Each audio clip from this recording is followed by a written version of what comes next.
अस्सलामुअलैकुम dear students. हम पढ़ रहे थे फिजिक्स क्लास 9 चैप्टर नंबर 2। हमारा टॉपिक था टर्म्स एसोसिएटेड विद मोशन। तो हमने मोशन की कुछ टर्म्स जो थी, जो मोशन के साथ एसोसिएट थी, वो पढ़ ली थी। और ये हमारा एक टॉपिक जो है एक्सेलरेशन वाला, वो बाकी था। आज हम उसको डिस्कस करेंगे। एक्सेलरेशन क्या है? Rate of change of velocity. Mean जब कोई बॉडी हरकत कर रही होती है, मोशन में होती है, तो वेलोसिटी में चेंज आता है। तो वो जो वेलोसिटी में चेंज है उसको हम एक्सेलरेशन कहते हैं। चेंज मतलब कभी वेलोसिटी, किसी वेलोसिटी से बॉडी जो है हरकत करना स्टार्ट करती है, फिर चलते चलते फिर वो फाइनल वेलोसिटी पे पहुंच जाती है। तो ये जो वेलोसिटीज का चेंज है ये एक्सेलरेशन कहलाता है। एक्सेलरेशन को हम ए से जाहिर करते हैं।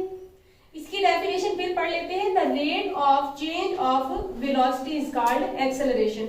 इसको ए से जाहिर किया जाता है। ये बराबर होता है change of velocity, change of velocity divided by time, divided by time. अब देखिए, कोई भी बॉडी है, फर्ज करें कोई बॉडी इस पॉइंट से हरकत करना स्टार्ट करती है और यहां इस पॉइंट तक पहुंच जाती है। अब उसकी स्टार्टिंग की velocity means initial velocity vi है और फाइनल वेलोसिटी vf है। ये है उसकी वेलोसिटी का चेंज। अब जब हम चेंज फाइंड करेंगे तो vf में से vi को माइनस कर देंगे। तो a क्या होगा? Initial velocity, final velocity minus initial velocity, final velocity, velocity minus initial velocity, initial velocity, ये v वेलोसिटी को जाहिर कर रहा है, डिवाइडेड बाय टाइम। एक इक्वल है तो एक इसके इक्वल है। अब फाइनल वेलोसिटी को हम जाहिर करते हैं vf से माइनस vi ओवर t। ये है हमारा फाइनल फार्मूला एक्सेलरेशन का। एक्सेलरेशन हम कैसे फाइंड करते हैं? Final velocity minus initial velocity is equal to time divided by time. a is equal to vf minus vi over t। उसके बाद है हमारा यूनिफॉर्म एक्सेलरेशन। जैसा कि नाम से ही जाहिर हो रहा है कि कोई चीज सीक्वेंस के साथ जब चल रही होती है तो उसको हम कहते हैं कि यूनिफॉर्म। तो ये यूनिफॉर्म एक्सेलरेशन है। इसकी डेफिनेशन यूं होगी, if body has equal change in velocity in equal intervals of time however short the interval may be. Means interval चाहे जितना भी शॉर्ट हो, लेकिन जो वेलोसिटी का चेंज है वो हर टाइम में बराबर होना चाहिए, इक्वल होना चाहिए।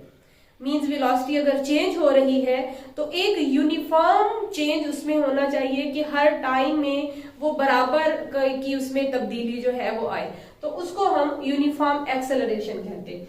हमारा एक्सेलरेशन जो होता है वो दो टाइप का होता है। एक होता है हमारा पॉजिटिव एक्सेलरेशन और एक होता है हमारा negative acceleration. Positive acceleration body में कब होगा? जब उसकी वेलोसिटी जो है इंक्रीज हो रही होगी विद टाइम। यानी टाइम के साथ एक गाड़ी, फर्ज करें गाड़ी मूव कर रही है, गाड़ी स्टार्ट हुई है और उसकी वेलोसिटी इंक्रीज होती जा रही है। जब उसकी वेलोसिटी इंक्रीज होगी तो हम उसका एक्सेलरेशन पॉजिटिव एक्सेलरेशन कहेंगे कि मीन्स ये एक्सेलरेशन पॉजिटिव हो रहा है। अब दूसरा है हमारा नेगेटिव एक्सेलरेशन। नेगेटिव एक्सेलरेशन कब होता है? जब कोई भी बॉडी या कोई गाड़ी स्लो डाउन हो रही होती है, मींस उसकी वेलोसिटी जो है वो डिक्रीज हो रही होती है, कम हो रही होती है। तो तब हमारा जो एक्सेलरेशन होगा वो हमारा नेगेटिव एक्सेलरेशन होगा। नेगेटिव एक्सेलरेशन को डिसेलरेशन भी कहते हैं और रिटार्डेशन भी कहा जाता है। मींस अगर मल्टीपल चॉइस आ जाते हैं पेपर में या फर्ज करें कोई डेफिनेशन भी आ जाती है तो डिसेलरेशन का मतलब यह है कि नेगेटिव एक्सेलरेशन, या फिर अगर रिटार्डेशन लिखा हुआ हो तो उसका मतलब है कि नेगेटिव एक्सेलरेशन मीन के वेलोसिटी जो है वो डिक्रीज हो रही है, कम हो रही है।